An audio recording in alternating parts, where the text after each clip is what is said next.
Okay, now I'm going to show you an effect pertaining to text, which is located under the effects menu. We're not going to really deal with special effects other than this one at this point until we get to working with live action video, but this is a technique that may or may not be relevant to what you want to do in assignment one. I warn you not to overuse it because it can look very gimmicky. And before I show you that, basically just to know how the effects works, I'm going to create some quick text here. My nickname in college being Kraz. Let's scale this up. Under my effects menu, let's choose from the category of blur and sharpen. I'll choose a Gaussian blur.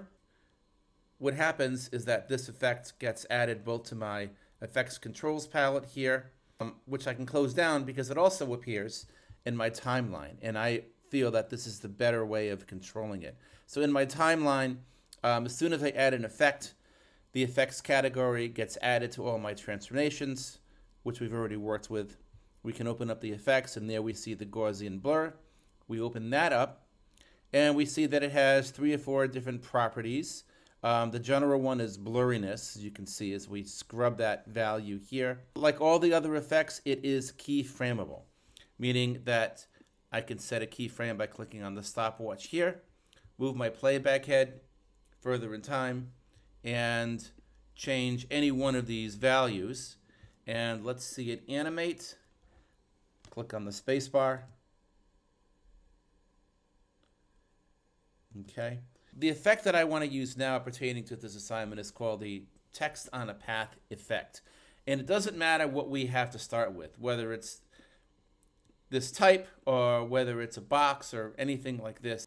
So I'm going to go to the effects menu, and it's located down here under obsolete. And the one I'm going to choose is path text.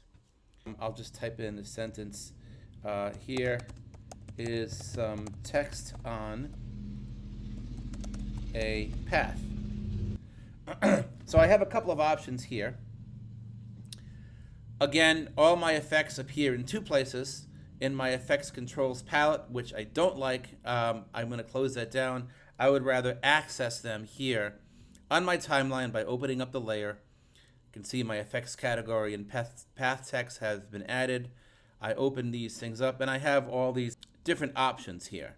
So under fill and stroke, for example, instead of red, I'm going to click this and set that to black. The character, I have my point size, okay? And you can see every single one of these categories has a stopwatch to the left of it, meaning that I can animate it. Sometimes what I like to do is actually, before I even click on the stopwatch, is I kind of scrub the values to see what it could look like being animated. So I'm just going to go with 75 right now. If I click on the path text effect, you can see that I have anchor points. So I can change the shape of the path by moving the anchor points or the control points associated with each anchor point to control my spatial interpolation. And let's just create it like this. So we have the size. If you get beyond this point here, it's just going to move off the composition. But as you can see, this is kind of a cool animation in of itself. When I scrub the value, it's kind of crawling along. So you've got size. You've got kerning, which is the space between the letter forms. So you can start out really tight and animate it like this. Here, we can skew the text to the left, to the right. We can scale it horizontally or vertically. I'm going to open up my paragraph option here. Where it says margin, I can make it shift to the right of my path or to the left of my path. So even just scrubbing the value, I can have an animation that looks like this. Let's actually do that. Let's alter the margin property, set a keyframe, clicking on the stopwatch, and then at 2 seconds, let's bring that here and have it come onto the path. Maybe it stops here, or maybe it just continues all the way off. And let's just see what that looks like. Here we can shift it vertically or horizontally. And if you open up this advanced option here, the number of characters, watch this. I'm going to bring this all the way down to 0. Actually, just click and type 0. Okay, keyframe this. And then at 2 seconds, let's just increase the number of characters. I don't know, it looks like it's 29 characters in this line. And looks like it's being typed on.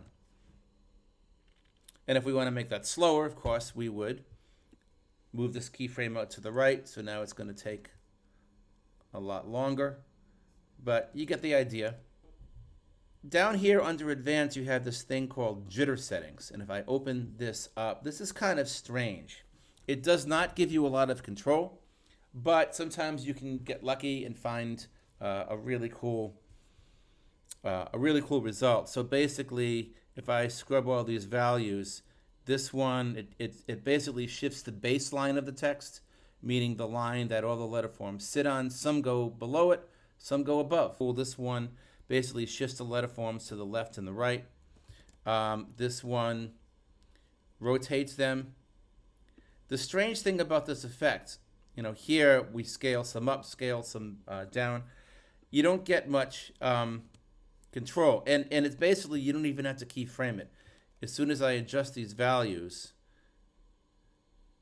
by scrubbing the timeline, I can just hit my space bar, and it just kind of plays it randomly. And I warn you to be careful because it looks kind of gimmicky.